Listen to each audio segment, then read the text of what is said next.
I'm sure that many of you by now have heard about the gas crisis that is going around in the United States right now, particularly if you are in some of the southern states that this is really taking place in, where I'm at, for example, in Florida. And right now, things are not good, and this is a lot of what people are pointing to as a massive failure by Biden in this respect. So before I get into this story, just a quick reminder to like this video, to subscribe to the channel, but the best way you can help me out here is to share this video. So let's go ahead and get into a little bit about what's going on in this situation right now. We are dealing with a gas crisis. It is unprecedented at this point. And so what we have right now is that gas stations along the southeast coast are beginning to feel the pinch from the shutdown of the biggest oil pipeline in the U.S. due to a crippling cyber attack. This is suspected to be some type of Russian-based criminal group that they're talking about here. So this is the closure of the 5,500-mile Colonial Pipeline, which carries more than 100 million gallons of fuels from Texas to New Jersey every day. And it is stretched into its fifth day being closed. Now, this is affecting Florida, where I'm at, Georgia, North Carolina, South Carolina, Alabama, Virginia, Arkansas, Tennessee, and others as well. But what we're seeing is that a bunch of gas stations right now are either closed or are limiting the amount of gas that people can get at any given point in time.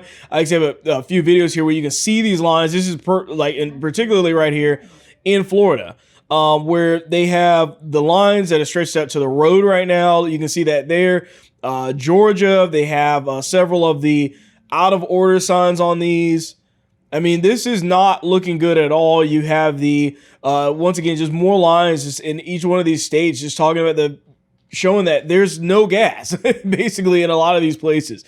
Now, I was able to fuel up my car last night really late, assuming that there would be a shipment there, and there was. So I think that there's definitely going to be somewhat of a delay depending on where you're at right now, at least as far as we know. The refineries are still open.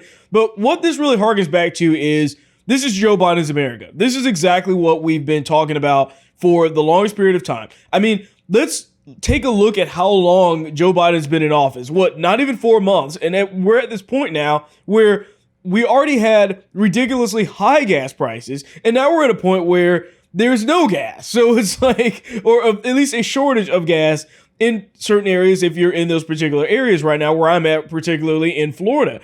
And this is really concerning because this is the guy that literally pretty much campaigned on the idea that he was going to end fossil fuels and all of these other things. And, you know, Trump was the one that made the United States energy independent. And you're seeing Biden once again just screw all of this stuff over.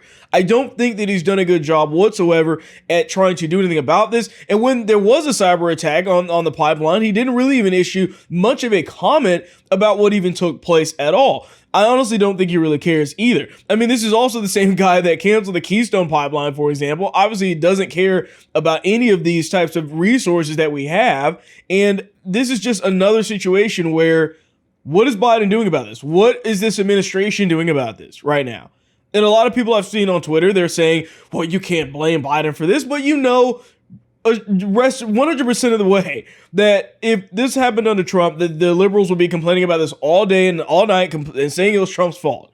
The point is that if they're going to do it, we're going to do it too. And this is a problem. This is a problem, and something needs to be said. Something needs to be done about this. But of course, you're seeing this. You're seeing these clips. You're seeing these videos where we're obviously dealing with a shortage here, and nothing's been done yet to fix this problem. And I think Biden's just kind of hiding in the basement, not really saying much of anything about it at all. So this is a developing situation here. We need to figure out exactly who it was that hacked the pipeline, when we're going to be able to get more fuel in these different gas stations at this point, and what we're going to do. And it's going to be interesting seeing what the Biden administration says or comments on in light of these situations. Do they have a solution for this at all? Do they not care? Because it seems right now that they really don't care whatsoever. So I'll be keeping you updated on the situation. It is ongoing, as it just kind of started to spark up yesterday. I think a lot of the shortage also is probably contributed by the fact that people are worried and buying more gas than they probably normally would. But once again, you have high gas prices. Now we have no gas, or a very short supply of gas in any case. So I thank you for watching this video, and I will see you on the next one.